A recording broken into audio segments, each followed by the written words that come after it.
Dixon, Johnny. Mono Guarantee Insurance. Hi, Danny. What's up? Remember Amos Crutchfield?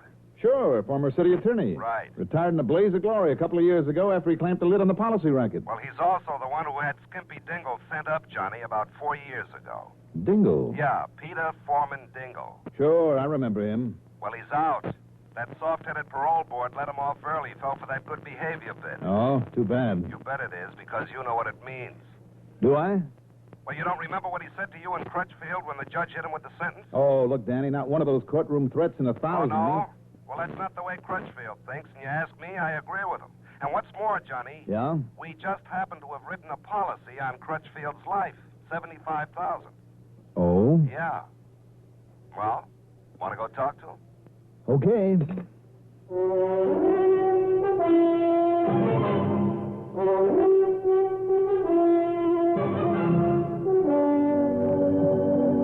The CBS Radio Network brings you Mandel Kramer and the exciting adventures of the man with the action-packed expense account. America's fabulous freelance insurance investigator, Yours truly, Johnny Dollar.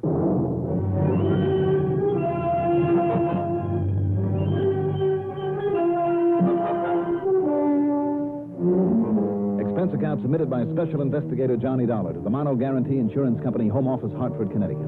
Following is an account of expenses incurred during my investigation of the Skimpy matter.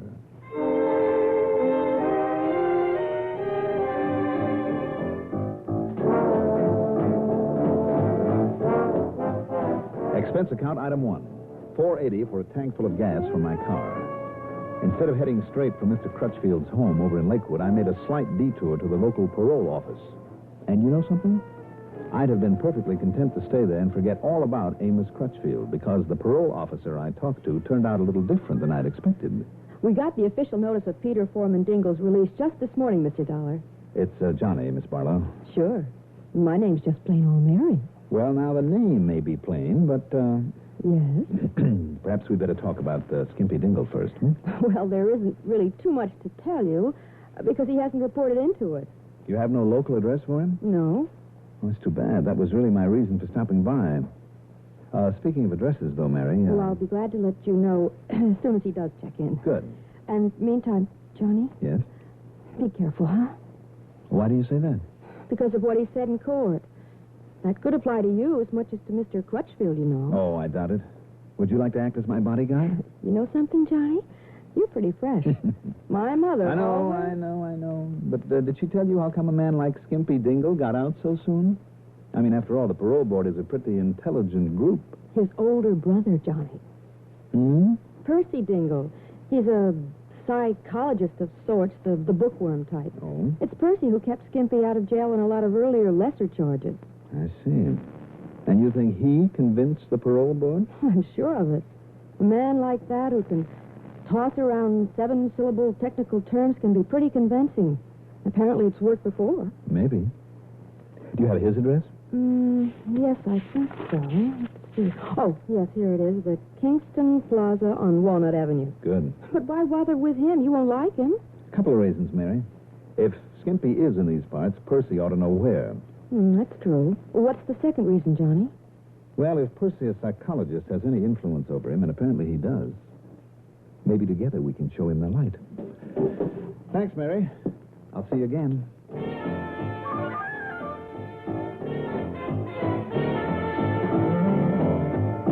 Some 20 minutes later, I pulled up in front of Crutchfield's home in the pretty little community of Lakewood. Parked in front of it was one of the new compact cars. I should have taken a better look at it, or at least let the air out of the tires. Instead...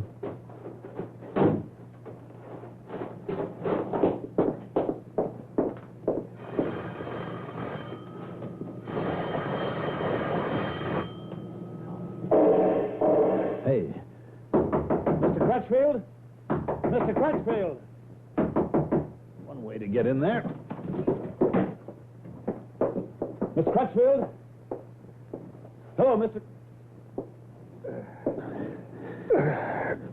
Lord, listen. Miss Crutchfield, can you hear me? Can you hear me? Who did this? Who did this to you? Too late.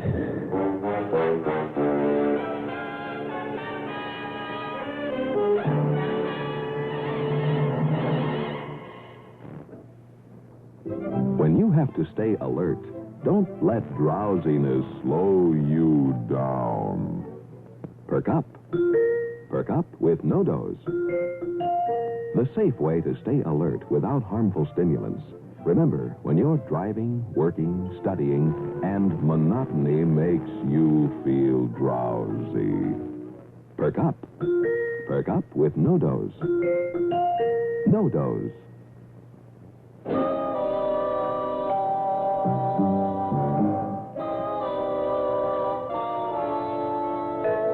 Though unconscious, Amos Crutchfield was still alive. Whoever had done it had broken in through one of the windows there in the den, fired the shots, then left by the window all in a matter of seconds. One of the bullets had creased the old man's skull, but how the other missed his heart, I'll never know. As I carefully lifted him up onto a couch, I heard the car I'd seen pull away. I cussed myself for not having made note of its license, but I hadn't. And to try to pick it out from all the hundreds, perhaps thousands like it in that area would be impossible. Come on, operator, come on. Operator, listen, my name is Johnny Dollar. Oh, yes, Mr. Dollar. I'm at the home of Mr. Amos Crutchfield, and we need a doctor here right away. It's an emergency. Well, I believe that Dr. Edwards usually takes care of him. All right, call him, get him over here, and then get hold of the police. Police? Yes. Tell them to get here immediately.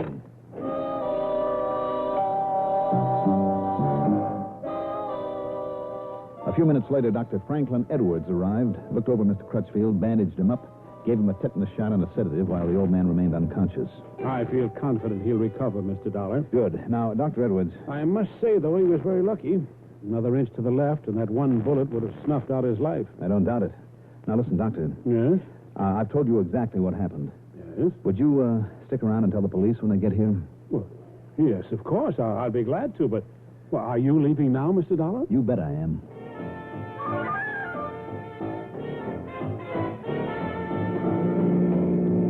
Knowing the inadequacy of the police force in that quaint, quiet, ordinarily peaceful little town, I realized it was up to me to find Skimpy Dingle and fast. And his brother Percy back in Hartford was the one who might be able to give me some information. But exactly 2 blocks later, as I approached an intersection with a stop sign on the cross street, a car came barreling out of it and heading straight for me. The devil's the matter with you? Didn't you see the stop sign?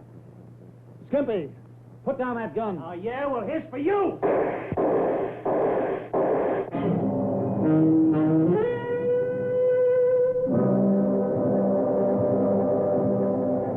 You want to know what it felt like as Skimpy sent 4 shots at me at close range before I could even make a grab for my own gun? You ever see a magician that put somebody inside a basket and ran swords through it? By some miracle, only one of the slugs grazed me, took a bite out of my left arm, enough to draw blood. I tore a piece off my shirt, improvised a pad to stop the bleeding, then drove back to my apartment in Hartford. After a quick cleanup on the arm and a Boy Scout type dressing I hoped would stop any chance of infection, I put on a clean shirt and reached for the telephone. Just a minute. Be right there. As soon as I get this jacket on. Oh. Coming. Who is it? Mr. Dollar? That's right. Who are you? My name is Dingle. Dingle? Percival Dingle. All I have to say is you better be alone, Mr. Dingle. Hey, what is this? Come inside. I beg your pardon? Okay, so you're Percy Dingle, hmm? Yes. I can see that my brother was right. Oh? That gun you're holding. You're a killer, aren't you? I am. Are you kidding? And this completely unnecessary strong-arm welcome into your apartment. Just take it easy, Mr. Dingle. Take it easy? After this sort of treatment? I had hoped you might be the sort of person with whom I could rationate. You'd be surprised at how reasonable I can be when the occasion warrants it. And I assure you this one does. All right, then sit down, Mr. Dingle. Sit right there. Thank you. But won't you put that gun away, please? Oh, sorry. Until I could be certain that you'd come here alone, Mr. Dingle. You were expecting someone with me? Well, I wasn't expecting you. Now, what's it all about? Well, when you speak gently as now, you do appear to be a man of intelligence. Well, I thank you. And I hope that I can reason with you, Mr. Dollar. Awaken some understanding in your heart. Some well-deserved sympathy for one who has been less fortunate than yourself. Like whom? As if I need to ask. Peter, my younger brother. Skimpy, Well, if you choose to call him by that rather disparaging sobriquet. I choose. And I'm afraid you're not going to get much sympathy out of me, Dingle. That brother of yours is riding for a fall, about as hard and as fast as he can. He was a hot-blooded, hot-headed young tough when he got himself in trouble a few years back, and I have good reason to think that he hasn't changed one bit. Now, if you'll excuse me... Will you listen to me, please? Afraid it won't do you any good. Or him. Peter has been in trouble more than once. I know it just as well as you do. But do you know why? All right. Suppose you tell me. Simply because of his lack of the education that you and I were fortunate enough to receive. And the guidance, the constructive behavioristic influences that inevitably are part of it. Oh, sure. The social adaptability in relationships that are so necessary to conformation with our scheme of living. Didn't Skimpy have just as good a chance for an education of some kind as you did? Yes, but he rebelled against it. And who was to tell a child what the lack of it would do to him? The social and emotional instability it would engender in him. The hatred of such as you, who were contributory to his incarceration in that prison. Well, his incarceration apparently didn't do him much good. Why do you say that? What about his hatred for the lawyer, Amos Crutchfield? You and he, Mr. Dollar. What? You and Mr. Crutchfield, the particular two people he feels have persecuted him. You two are the ones, and the only ones who can help him now. You must be joking. I'm very serious. I'm a psychologist, Mr. Dollar. So I understand. I know the human mind. More important, I know Peter's mind. Oh, you do? Then why haven't you made some attempt to get him off of this crime kick? All of his earlier offenses were relatively minor. Little more than the mischievous pranks of any youngster. Oh, they were, But this last one that sent him to prison...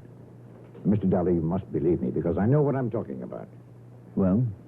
That was the fulcrum that finally provided me with enough leverage that enabled me to convince him of the error of his ways. Oh, you think he's convinced now?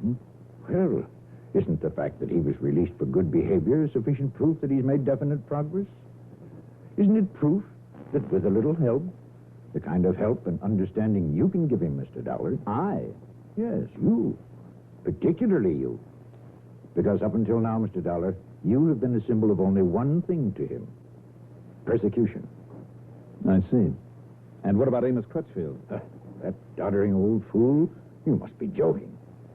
Do you think that he could understand that a man so narrowed in his regard for a boy who made a mistake that he persuaded the judge to impose a completely unjust sentence on Peter? You think that a prejudiced, bigoted old man like him could be of any help? Unjust sentence, Yes, Mr. Dollar. It was utterly unjust. Uncalled for. That's right. Instead of 5 to 7 with time off, the judge should have given him 20 solid, or maybe 30. You can't mean that. Look, I've known his kind before, Mr. Dingle. I've known a lot more of them than you ever have or ever will. If only you were a psychologist, Mr. Dollar. Maybe I am. Just the purely practical kind. Not with any head up in the clouds, full of lovely, impractical theories, the way yours seem to be. Or is it? What? Or is all this just a bluff? Now, wait, sir. Because the more I think about it, Percy, the more convinced I am that, 1, your brother is rotten clear through. No. That, 2, he got out of prison only because a smart pitch like this one you're handing me caught the parole board in a weak moment. No.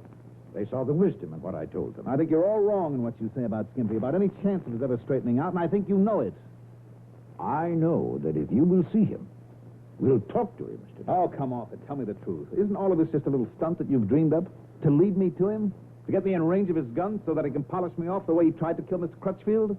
What? You are saying that he, Peter, or Skimpy, whatever you wish to call him, that he actually tried to kill a man? No, I don't believe it. All right, then you go and see Crutchfield, and here, have a look at this. If I can get my sleeve up, move this bandage a bit. Here. There you are.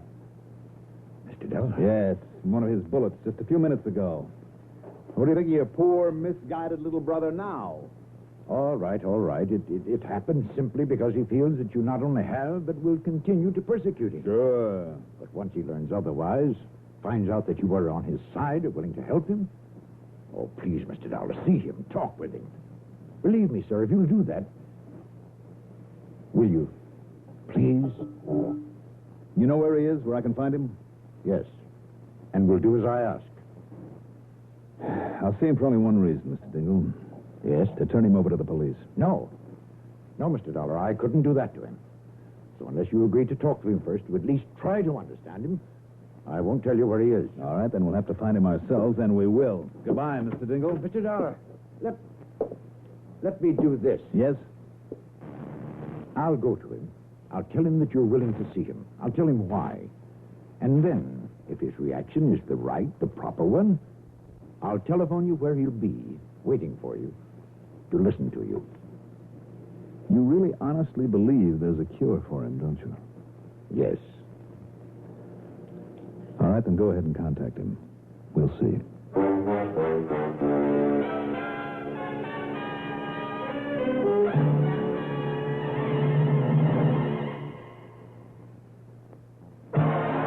Newport filter cigarettes. Newport menthol cigarettes. A hint of mint makes the difference. So fresh that you know the difference. There's smoking with cool menthol. It's so refreshing while you're smoking Newport filter cigarettes.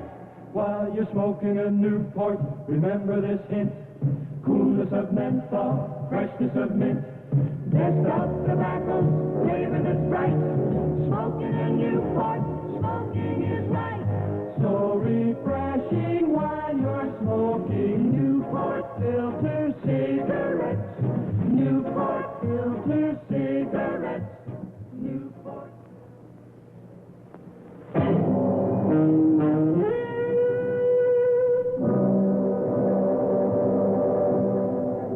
I suppose I could have tried to tail Percy Dingle when he left. The bullet wound in my arm was really kicking up, and I felt kind of groggy.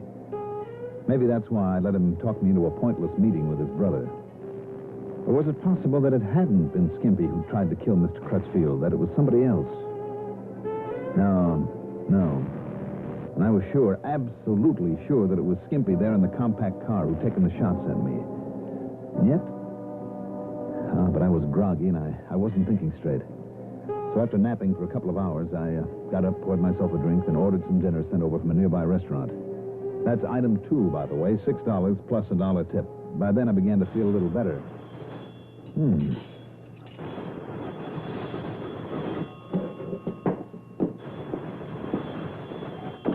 Johnny Dollar. This is Percy Dingle, Mr. Dollar. Well? I told you my faith in him is entirely warranted. You think so, I'm certain of it, more certain than ever. He's waiting for you now. I'll bet he is. You'll find him in room 4 on the ground floor of a rooming house at 1217 North Chala. Okay, Mr. Dingle. I'll run on over and see him. And, Mr. Dollar. Yeah? Thank you.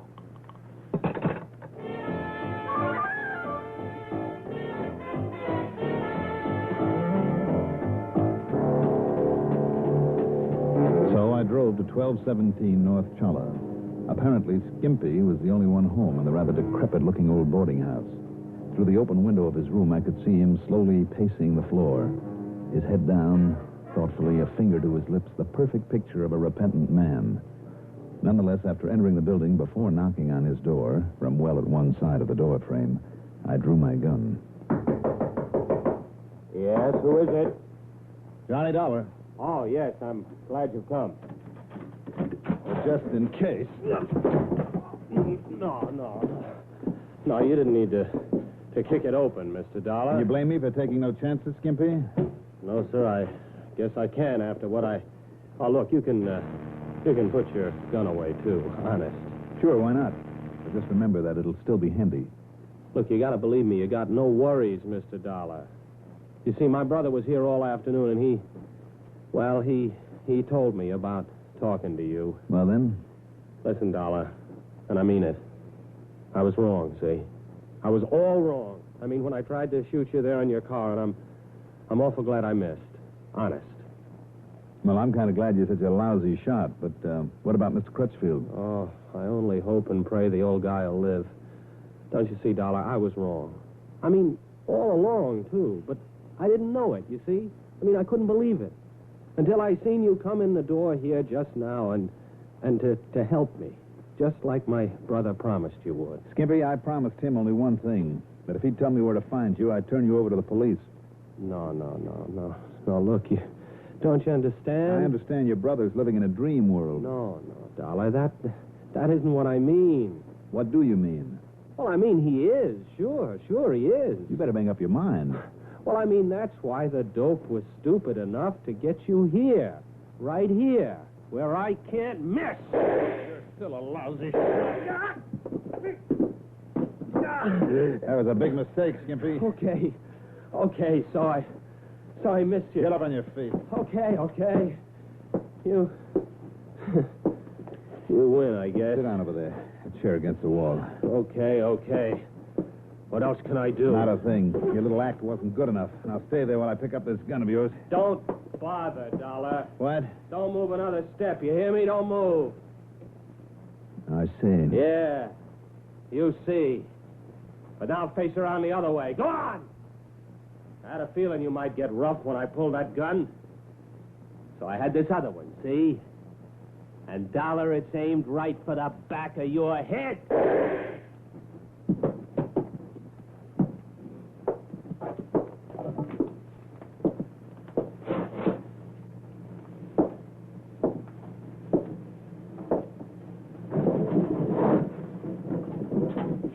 Thanks, Percy. Oh, Mr. Dollar, how did you... Oh, then you saw me outside this window. That's right. And you knew that I would pull this trigger before he could... After you'd seen what he was up to? After hearing what he said? Percy, I hoped you would. My own brother. Did I kill him, Mr. Dollar? No, Percy. Just like him, you're a pretty lousy shot.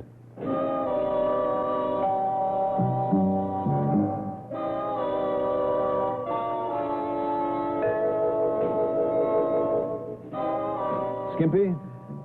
And without his brother's support anymore, he'll be lucky if he ever gets out of the pen. Percy, well, I hope he never forgets his lesson in practical psychology. Expense account total, $10.80. Yours truly, Johnny Dollar.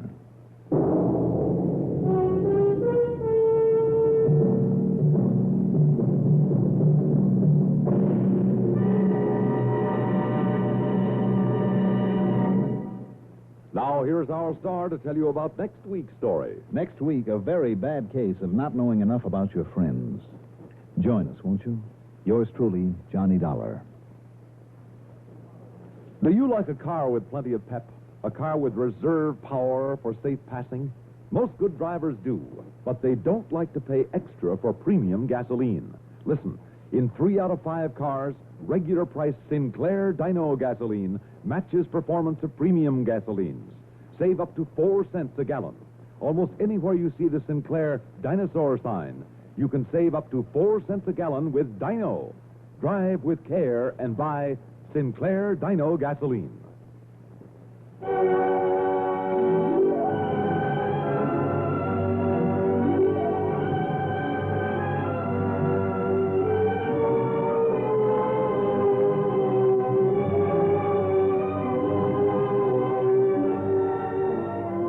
Yours truly, Johnny Dollar, is written by Jack Johnstone, produced and directed by Fred Hendrickson, music supervision by Ethel Huber.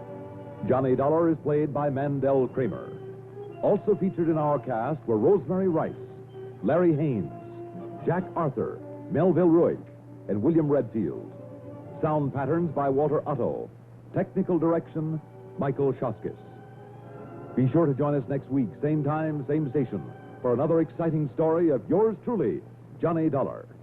This is Stuart Metz speaking. Get in the game with Phil Rizzuto's Sports Time every night but Sunday on the CBS Radio Network.